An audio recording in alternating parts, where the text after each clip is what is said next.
As far as how vocabulary contributes to overall reading success, as we've kind of discussed in the weeks leading up to this week, um, a strong reader and writer really happens over time, and there are different learning curves and processes that need to take place in a certain order for students to be successful. So those foundational reading skills, if they're not built right away, just basic phonics, decoding, things like that, it's the same type of situation where if that's not strong, then word recognition isn't strong.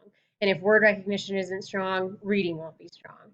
And it kind of just tends to have a domino effect with how students end up and how successful they are literacy wise. So without a strong sense of vocabulary, really reading comprehension won't happen.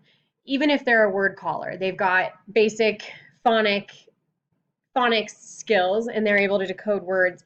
They might be able to tell you the word, but if they don't know what it means, they won't understand the context it's in. They won't be able to place it in the story correctly, or really, they will not even be comprehending the story accurately at all. Students who struggle with other literacy concepts are likely to struggle with gaining a larger vocabulary as well. So, like I said, it all has a domino effect, and these skills build off of each other.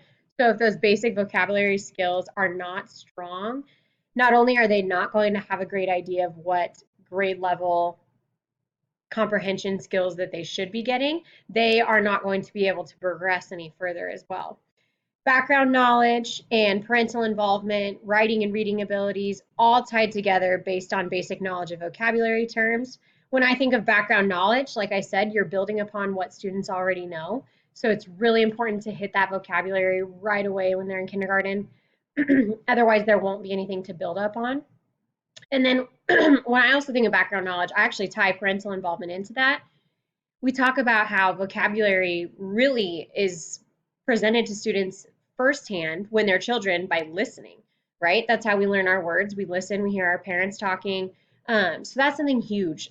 If our parents aren't talking to us and these students aren't hearing these basic vocabulary words or having conversations with their parents, or even, like I said, just basically getting to listen, that can have a huge effect on the way that students are able to build their vocabulary long term, and then in turn will affect their writing abilities. It will all end up tying together at some point.